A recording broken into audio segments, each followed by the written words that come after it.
ይህ የማህበረ ትጋት ድምጽ ነው።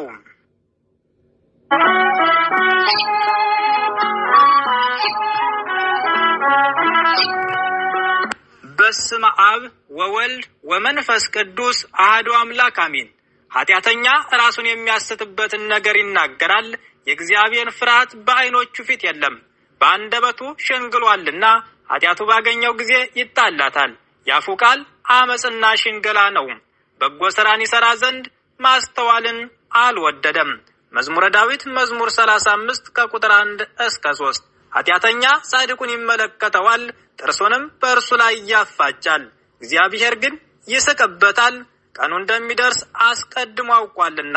መዝሙረ ዳዊት መዝሙር 36 ከቁጥር 12 እስከ 13። በከንቱ ጠሉኝ። መዝሙረ ዳዊት ምዕራፍ 88 ከቁጥር 4። ሰላም ጤና ይስጥልን ውድ አድማጮቻችን፣ ትጋት የአባ ዮሐንስ የመንፈስ ቅዱስ ፍሬዎች የተዋሕዶ ልጆች ሆይ እንደምን ሰነበታችሁ? የእግዚአብሔር ሰላም በያለንበት ከሁላችን ጋር ይሁን፣ አሜን። ይህ የዕለቱ የዜና መርሃ ግብራችን ነው። በዛሬው የዜና ዘገባችን በ2011 ዓመተ ምህረት ታኅሳስ 22 ቀን በሙታንሳው አዳም ዮርዳኖስ ወንቅሸት ቅዱስ ገብርኤል አንድነት ገዳምና በአባታችን በርዕሰ ባሕታውያን ሊቀ አእላፍ ቆሞስ አባ ዮሐንስ ተስፋ ማርያም ላይ የታቀደ ግፍና መከራ፣ ነገር ግን እግዚአብሔር አምላክ ያፈራረሰውን ሴራና ሊፈጸም የታቀደውንም ግፍና መከራ በማሰብ እነሆም አጠር ባለ የዜና ሀተታ ወደ እናንተ ይዘንላችሁ ቀርበናል።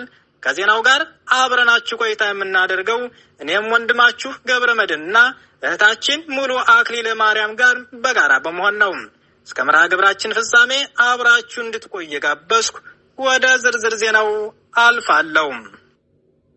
ከላይ በመግቢያዬ እንደጠቀስኩት መዝሙረኛው ቅዱስ ዳዊት በመዝሙር ምዕራፍ 88 ቁጥር 4 ላይ በከንቱ ጠሉኝ እንዳለው ዛሬም ሰርተው መብላትን የጠሉ በሰው ትከሻ የሚቀማጠሉ የአምልኮ መልክ ያላቸው ኃይሉን ግን የካዱ ራሳቸውን የሚወዱ ትምክተኞች፣ ትዕቢተኞች፣ ተሳዳቢዎች፣ ቅድስና የሌላቸው መልካም የሆነውን የማይወዱ ከእግዚአብሔር ይልቅ ተድላን የሚወዱ በመጨረሻው ዘመን ይመጣሉ ብሎ ሐዋርያው ቅዱስ ጳውሎስ እንደተናገረው በሁለተኛ ጢሞቴዎስ ምዕራፍ 3 ቁጥር 1 እስከ 7 የተጻፈው ሁሉ ለእኛ ምሳሌ ነው እንዳለን መጽሐፍ በ1521 ዓመተ ምህረት አካባቢ በግራኛ አመድ በኖዲስ ጉዲስ ዘመን ጠፍቶ ከ500 ዓመት በላይ ሲቆይ የሽፍቶች መናኸሪያ ሆኖ ሲኖር ማንም ለታሪክ ተቆርቁሩም ያንን የኃያላን ቦታ ሊደፍረው የቻለም አልነበረም። ይሁን እንጂ ስጋ ባለበት አሞራዎች በዚያ ይሰበሰባሉ እንዳለ መጽሐፍ በሉቃስ ወንጌል ምዕራፍ 17 ቁጥር 37 በእግዚአብሔር ፍቃድ በባሕታውያን ትንቢት እየተነገረላቸው ኑረው ቀኑ ደርሶ መምህረ ትሕትና መገለጫቸው ትሕትና ልብሳቸው ትሕትና የሆኑት አባት ርዕሰ ባሕታውያን ሊቀ አእላፍ ቆሞስ አባ ዮሐንስ ተስፋ ማርያም ለ40 ዓመታት ያህል በበረሃ በዱርና በገደሉ እየተንከራተቱ በብዙ ተጋድሎም አባቶችን እያገለገሉ ኖረው በእግዚአብሔር መልአክ መሪነት የጠፋውን ገዳም ለማቅናት ያንን የኃያላን ቦታ መስቀላቸውን ብቻ ይዘው በባንክ የተቀመጠ ገንዘብ ሳይኖራቸው ቅድስት ቤተ ክርስቲያናችን ትለምናለች እንጂ አትለምንም በማለት የፈጠራቸውን አምላክ ተስፋ አድርገው በቀበሮ ጉድጓድ እያደሩ ያንን ተራራ በመቆፈር ትንሽ መቃረቢያ ሰርተው ጥር 5 ቀን በ1994 ዓመተ ምህረት ታቦተ ሕጉን በማስገባት ገዳም የመመስረት ስራቸውን ጀመሩ። ስራውን ሲጀምሩ የመሬት አቀማመጡ በእጅጉ ይፈትን ነበር። ከዚህም በተጨማሪ ሰይጣን ዲያብሎስ ያደረባቸው አንዳንድ የመልካም ስራ ጥላቶችም ይፈትኗቸው ነበር። ያንን ሁሉ ፈተና ተቋቁመው ራበኝ ልብላ ጠማኝ ልጠጣ ሳይሉ ሌትም ቀንም በመትጋት በ22 ዓመቱ ፈጥኖ በዓለም እንዲታወቅ አድርገውታል። ምድረ በዳ የነበረው በረሃማ መሬት ዛሬ ለተመልካች እስከሚያስደንቅ ድረስ ገነት ወይስ ሌላ እንዲባል ሀገር በቀል ዛፎች አዲስ አበባ ሳይቀር እየሄዱ በማምጣት ውብና ማራኪ ገዳም አድርገውታል። ከላይ እንደጠቀስኩት ስጋ ባለበት አሞራዎች ይሰበሰባሉ እንዳለው በሉቃስ ወንጌል ምዕራፍ 17 ቁጥር 37 ላይ በብዙ ድካምና ጥረት የቀናውን ገዳም በባህር ዳርና ደብረ ታቦር አዲስ አበባ ተቀምጠው ከሞቀ ቤት ከተመቻቸ ስፍራ ላይ እየኖሩ አሻግረው በመመልከት ስጋ እንዳዩት አሞራዎች አሻግረው በማየት የአውሮፓና የአሜሪካ ሕዝብ ስለሚገባ ብር በኩንታል የሚታፈስ መስሏቸው ደብረ ታቦር ቁጭ ብለው ወደ አዳም ዮርዳኖስ ወንቅሸት ቅዱስ ገብርኤል ስልክ በመደወል 500 ሺህ ብር ካላመጣችሁ ገዳሙን እናፈርሳለን በማለት በዛቻ ሲናገሩ ኑረው ታኅሳስ 22 2011 ዓመተ ምህረት ለገዳሙ ተቆርቋሪዎች ሐሳቢዎች በመምሰል ለየት ባለ መልኩ ታይቶ በማይታወቅ ስለ ሃይማኖታቸው ምንም የማያውቁትን የሚያጸድቀውንና የሚያስኮንነውን ለይተው ባልተረዱ ስለ ሃይማኖታቸው ሳይማሩ ጫትና ሲጋራ እያጨሱ የሚውሉትንና በመጠጥ ስካር በየጎዳናው የሚሄዱትን ወጣቶች በመሰብሰብ እንደ ሃይማኖት አባት ሰብስበው መክረው ካሉበት ሱስ እንዲወጡና በቀናቸው በቀጥተኛዋ የህይወት መንገድ እንዲጓዙ ነገር ሃይማኖትን የጽድቅ ሥራ ማስተማር ሲገባቸው እነሱ ግን ይህን ሊያደርጉ አልፈለጉም፣ አላሰቡትም። እኒህን ወጣቶች በሀገረ ስብከቱ ግቢ ሰብስበው ገንዘብ በመስጠት የታሪክን አርበኛ የወንጌሉን ገበሬ አባ ዮሐንስን እንዲያጠፉ ትእዛዝ ከተሰጣቸው ቆይተው ነበር። ይሁን እንጂ አልሳካ ያላቸውን እቅድና ሴራ የመጨረሻ ግብ አድርገው የወሰኑት ታኅሳስ 22 2011 ነው። በዚህች ቀንም አባታችን ርዕሰ ባሕታውያን ሊቀ አእላፍ ቆሞስ አባ ዮሐንስ ተስፋ ማርያም ማንንም ሳያስከትሉ ብቻዎትን እንዲመጡና እንድንወያይ የሚል ደብዳቤም ደረሳቸው። ይህም ደብዳቤ በሚዲያ ተለቆ ነበር። ይህ ደብዳቤ ጽፈው ሲልኩ ቀድመን ከላይ እንደተናገርነው በሀገረ ስብከቱ ግቢ ተደራጅተው የሚጠብቁ ወጣቶች ነበር። እነሱንም በየቦታው ስለተሰማ መናኸሪያዎች ለምሳሌ ቦምብ፣ ሽጉጥ፣ ቢላና የመሳሰሉትን በማስያዝ አዘጋጅተው አስቀምጠዋል። የሰማይና የምድሩን ሕግ አክባሪ የሆኑት የዋህና ቅን አባታችን ርዕሰ ባሕታውያን ሊቀ አእላፍ ቆሞስ አባ ዮሐንስ ተስፋ ማርያም ሀገር ሰላም ብለው ጥሪውን አክብረው በታላቅ ድምቀት የሚከበረው የሊቀ መልአኩ ቅዱስ ገብርኤልን ዓመታዊ ክብረ በዓል ለማክበር ከተለያየ ዓለም የመጣውን ያንን ታላቅ ሕዝብ ሳይሸኙ እንግዳ አስቀምጠው በበረሃ የሚኖሩ ባህታዊ ከተማ ነው ተብለው ታኅሳስ 22 ወደ ደብረ ታቦር ሄዱ። የአባታችን መምጣትና ከሀገረ ስብከቱ ግቢ መድረሳቸውን የሰማው አድፍጦ ሲጠባበቅ የነበረው ኃይል ቀድሞ ወደ ቤተ ክህነቱ ግቢ በመግባት ቦታ ይዞ ሌላው ከግቢ ውጭ በመሆን ይጠባበቅ ነበር።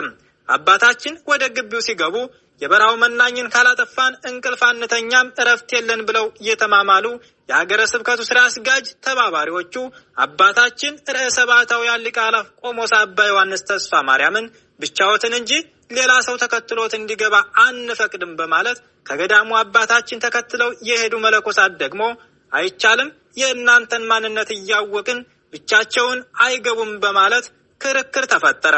በዚህ ሰዓትም ከውጭ አድፍጦ የነበረው ቦምብና ሽጉጥ ጩቤ የታጠቀው ኃይል ወደ ውስጥ ገባም። ነገር ግን ጉዳዩን ከታት ጀምሮ በአትኩሮት ሲከታተሉት የነበሩ የአካባቢው ሽማግሌዎች እየሆነ ያለውን ተንኮልና ሴራ በደንብ በመረዳታቸው ቀድመው ስልክ ደውለው ለመንግስት በማሳወቃቸው የፌዴራልና የክልል ፖሊስ ፈጥነው በመድረሳቸው ያንን ቦምብና ሽጉጥ የታጠቀ ኃይል በታትነውታል። የደብረ ታቦር ሕዝብ ሆ ብሎ በመውጣት አካባቢውን ከቦ ቀኑን ሙሉ ሲከታተሉ ውለዋል። የመንግስት ኃይሎችም እንዲሁ ከጧት እስከ ማታም በቦታው ነበሩ። አባታችንም ቀድሞ ወደ ምነና ሲሄዱ ያመለኩትን አምላክ ይዘው እንጂ ሰው ይጠብቀኛል ብለው በሰው ተመክተው አይደለም በረሃ የገቡት። በመሆኑም ያንን የሽፍቶች ቦታ በቀበሮ ጉድጓድ ብቻቸውን እያደሩ ያቀኑ ጀግና አባት ወደ ቢሮአቸው ገቡም። ከገቡም በኋላ ደምን ለማፍሰስ የሚወራጩ አስመሳይ ዳግማዊ ይሁዳዎች ይሁዳም ጌታችን መድኃኒታችን ኢየሱስ ክርስቶስን አሳልፎ ሲሰጠው እንደ ደህና ወዳጅ መስሎ መምህር ወይ ሰላም ላንተ ይሁን ብሎ በመሳም አሳልፎ እንደሰጠው በማቴዎስ ወንጌል ምዕራፍ 26 ቁጥር 49 ተጽፏል። ዛሬም ዳግማዊ ይሁዳዎች አባ ዮሐንስ ተስፋ ማርያምን ለማጥፋት ቆርጠው በመነሳት ቀድመን እንደተናገርነው በኃይል ለማጥፋት መሳሪያ አስታጥቀው ካስቀመጧቸው ውጭ ያልተባለ ነገር በወረቀት ጽፈው አባታችንም የተጻፈውን ሳያነቡ ዝም ብለው ብቻ እንዲፈርሙ ይወተውቷቸው ነበር። ሲያዩአቸው ሰው መሳይ የሆኑ እኩያኖች በሽንገላ ቃል በዙሪያቸው ከበው እጥፍ ዘርጋ እያሉ አባታችን እንወደውታለን ለርሶ ብለን ነው እባክዎት እሺ ይበሉን በማለት ሲያታልሉና ሲታገሉ ውለዋል። ውድ ክቡራን አድማጮቻችን የተዋሕዶ ልጆች ሆይ እነሆ የዜና ዘገባችን እንደቀጠለ ነው። ቀጣዩን ሀተታ እህታችን ሙሉ አክሊለ ማርያም ታቀርብልናለች። በድጋሜም አብራችሁን ቆዩ።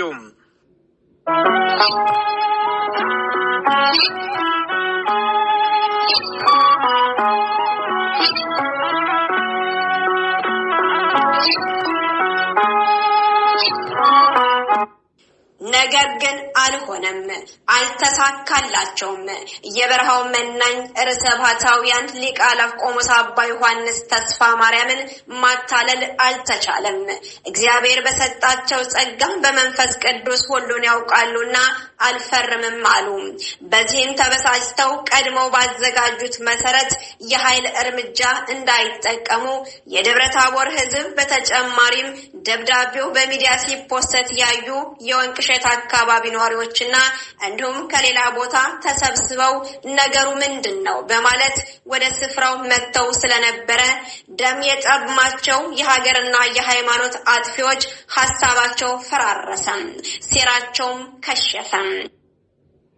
በእውኑ በእግዚአብሔር የታመነ እግዚአብሔር የሚጠብቀውን ሰው እንደምን ያሸንፈዋል?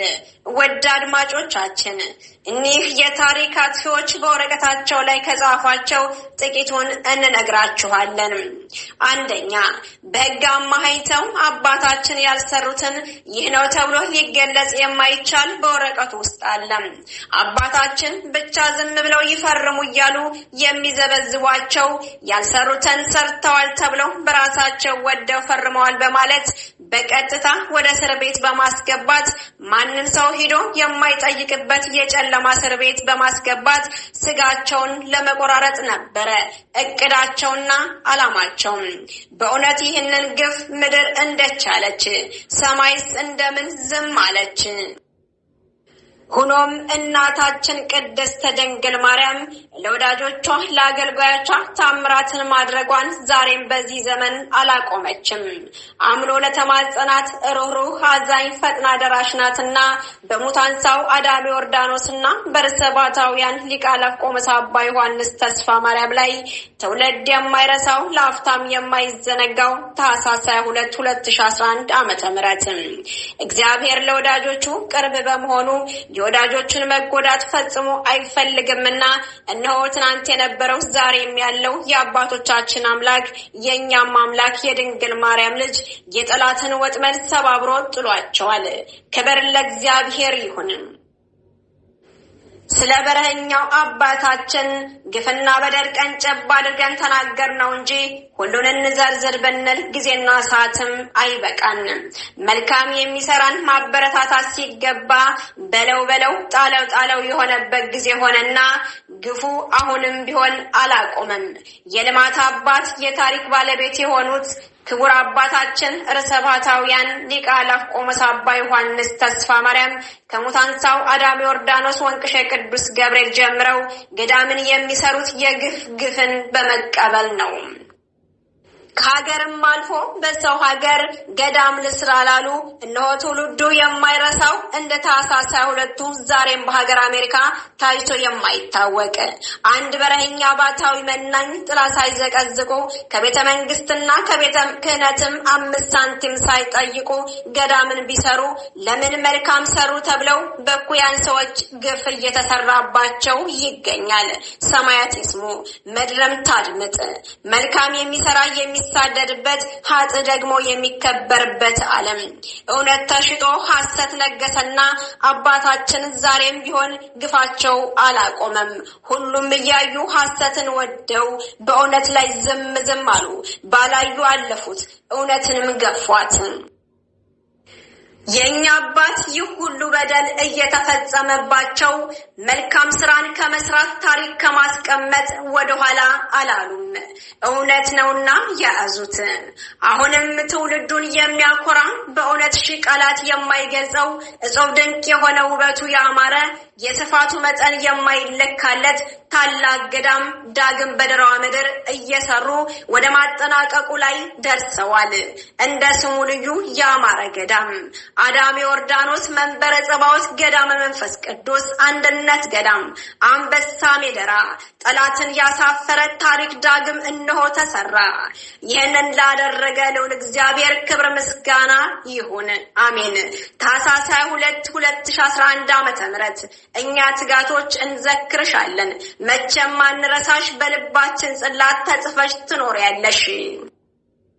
ውድና ክቡራን አድማጮቻችን ትጋት የአባታችን የአባ ዮሐንስ የመንፈስ ቅዱስ ፍሬዎች የተዋህዶ ልጆች ሆይ እነሆ ታኅሳስ 22 2011 ዓ.ም በዛሬዋ ቀን በሙታንሳው አዳም ዮርዳኖስ ወንቅሸ ቅዱስ ገብርኤል አንድነት ገዳምና በአባታችን በርዕሰ ባህታዊ ሊቀ አእላፍ ቆሞስ አባ ዮሐንስ ተስፋ ማርያም ላይ የታቀደ ግፍና ነገር ግን እግዚአብሔር አምላክ ያፈረሰውን ሴራና ሊፈጸም የታቀደውን ግፍና መከራ በማሰብ ከሚል የዜና ሀተታችን ብዙ ስለ አባታችን ግፍና መከራ ያላወቃችሁትን እንዳወቃችሁበትና ብዙ ትምህርት እንዳገኛችሁበት ተስፋ እናደርጋለን።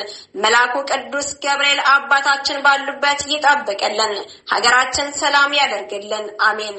ሰላም ወስብሐት ለእግዚአብሔር ወለወላዲቱ ድንግል ወለመስቀሉ ክቡር አሜን። ይቆየን።